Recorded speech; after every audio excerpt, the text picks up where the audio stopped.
un homme dont l'institutrice de son fils est tombée malade a proposé de lui donner une partie de son foie, sans se douter que la femme qui l'a sauvé lui donnerait un autre fils.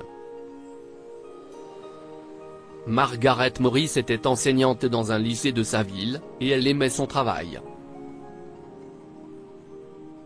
Sa vie était calme et mesurée car elle était un peu solitaire. Son mari, John Morris, était un homme stérile et il discutait de la possibilité d'adopter un enfant lorsqu'il est décédé d'une attaque cérébrale dans son sommeil.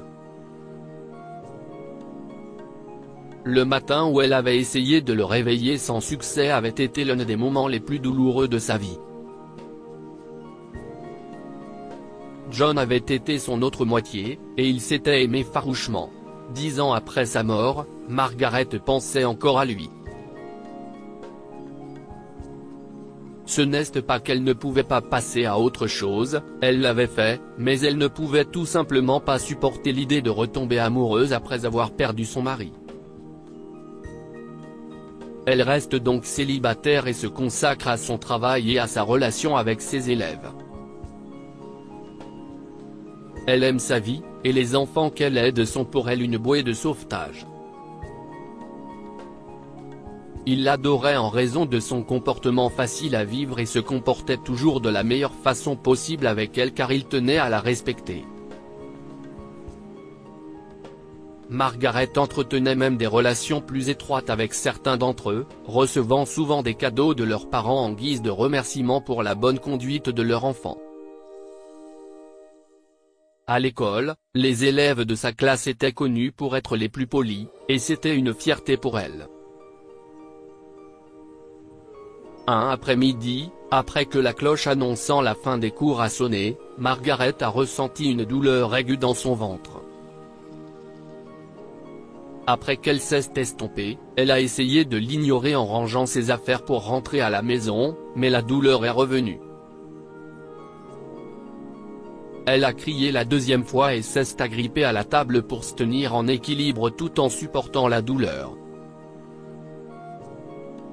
Puis si est parti, comme si ça n'avait jamais commencé. « Tu vas bien ?» Un garçon qu'elle n'avait pas vu plus tôt se tenait debout et la regardait fixement depuis le seuil de la porte. Il marchait dans le couloir quand il a entendu son cri douloureux et a jeté un coup d'œil pour voir pourquoi. « Je vais bien », a-t-elle dit. « Merci. » Margaret savait que la douleur soudaine devait l'inquiéter, mais elle ne voulait pas aller voir un médecin. Son mari en avait consulté un pendant des années avant sa mort, et cela n'avait rien changé. « Ce qui doit arriver arrivera », se dit-elle en marchant sur la courte distance qui la sépare de la maison. Au cours des 2 semaines suivantes, Margaret a commencé à ressentir plus fréquemment la douleur débilitante de son abdomen. Elle s'inquiétait chaque jour davantage et sa détermination à ne pas consulter un médecin s'affaiblissait. Un jour, elle était au milieu d'une leçon d'histoire lorsque tout est soudainement devenu noir. Quand elle a ensuite ouvert les yeux, elle se trouvait dans un hôpital. Si est-il l'odeur de l'antiseptique et de l'eau de Javel qui l'a réveillée. « J'ai donc vraiment perdu connaissance », se dit-elle alors qu'une infirmière entre dans sa chambre. « Bonsoir, mademoiselle Morris », salue joyeusement l'infirmière. « Bonjour. Chérie », répond Margaret après avoir louché sur le badge de la femme. « J'espère que vous avez de bonnes nouvelles pour moi. » L'infirmière a eu l'air un peu triste à ce moment-là, et Margaret savait déjà qu'il n'y aurait pas de bonnes nouvelles. « Je suis désolée, mademoiselle Morris, mais je crains que les nouvelles ne soient pas bonnes, » a commencé Cherry. « Vous avez un problème avec votre foie et il doit être remplacé. Comment dois-je m'y prendre ?» a-t-elle demandé après une pause. « Combien de temps ai-je ? Vous avez 2 mois avant que les choses ne deviennent totalement incontrôlables, mais la liste d'attentes est longue, ce qui signifie que vous pourriez devoir attendre plus longtemps. » En d'autres termes, il lui restait 2 mois à vivre. Margaret savait que seuls les riches pouvaient se permettre de gérer la liste d'AT&T. La femme est restée perdue dans ses pensées pendant plusieurs minutes, pensant à sa vie et à tout ce qu'elle pensait avoir encore à faire.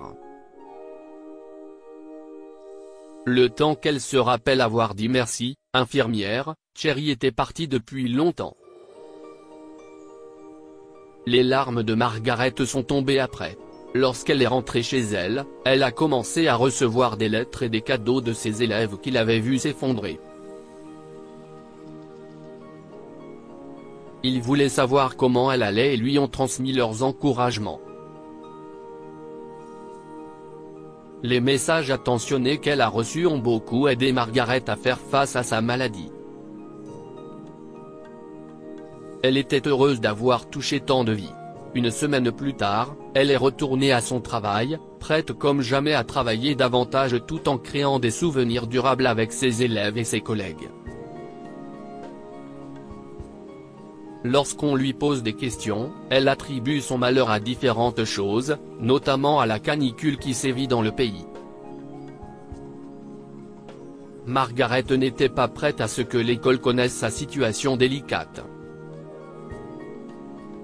Il lui a fallu une semaine de plus pour la révéler à ses collègues et une autre semaine encore pour trouver le courage d'expliquer sa situation à ses jeunes élèves.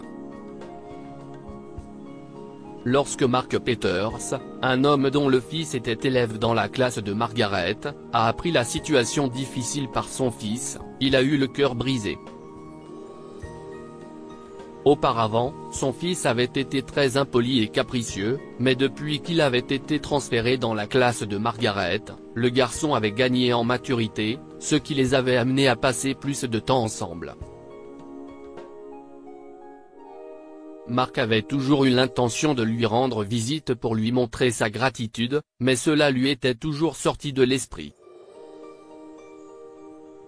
Après avoir réfléchi, il a décidé d'aider Margaret en lui faisant don d'une partie de son foie. Une fois sa décision prise, il se rend à l'hôpital pour passer des tests et, après avoir été certifié sain et compatible, il rend visite à Margaret.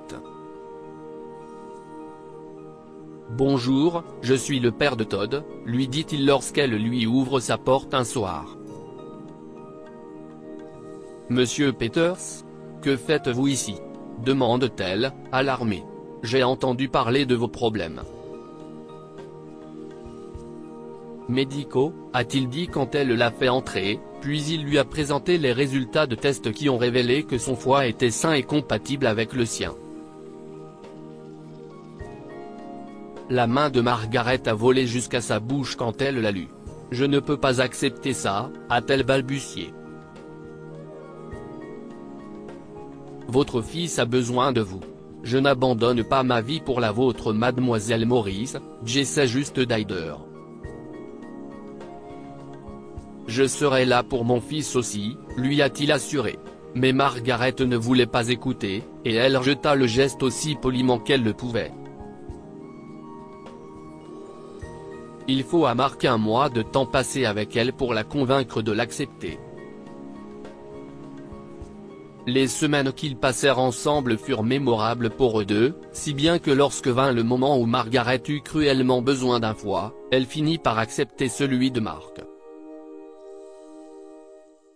Elle l'a fait en partie parce qu'elle s'était prise d'affection pour Mark et qu'elle se voyait profiter encore plus de la vie à ses côtés.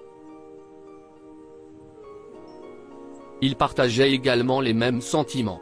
Plus il passait de temps avec elle, plus il tenait à ce qu'elle survive. Margaret et Mark ont finalement subi l'opération, qui s'est déroulée sans complications. Après l'opération, ils ont tous deux essayé de retourner à leur vie antérieure, mais il était trop tard. Ils ne pouvaient plus vivre l'un sans l'autre. Ils sont tombés amoureux et se sont mariés. Un an plus tard, Margaret a donné naissance au deuxième fils de Mark, et ils ont tous vécu une vie heureuse. Quoi avons-nous appris de cette histoire? Les médecins sont vos amis. Margaret n'aimait pas trop les médecins. Elle pensait qu'il était inutile puisqu'il n'avait pas pu empêcher la mort de son premier mari, alors elle refusait de ne voir même si elle souffrait. Cela s'est avéré être un gros problème, mais heureusement, elle a réussi à s'en sortir et à trouver l'amour par la même occasion. Il y a un bon côté à tout. Lorsque Margaret a ressenti pour la première fois la douleur dans son abdomen, elle n'aurait jamais pu deviner où et à qui cela mènerait. La douleur était écrasante pour elle, mais elle a finalement conduit à une découverte plus précieuse, une seconde chance d'Alzheimer. Une femme âgée de 60 ans a retrouvé l'amour. Diana Roberts n'avait que 58 ans quand son mari l'a abandonnée après 40 ans de mariage. Celle-ci était dévastée et s'est dite qu'elle n'aimerait plus jamais. Mais ses filles l'ont inscrite sur un site de rencontre pour qu'elle redécouvre l'amour. Abonnez-vous à Mon Mama sur Google News.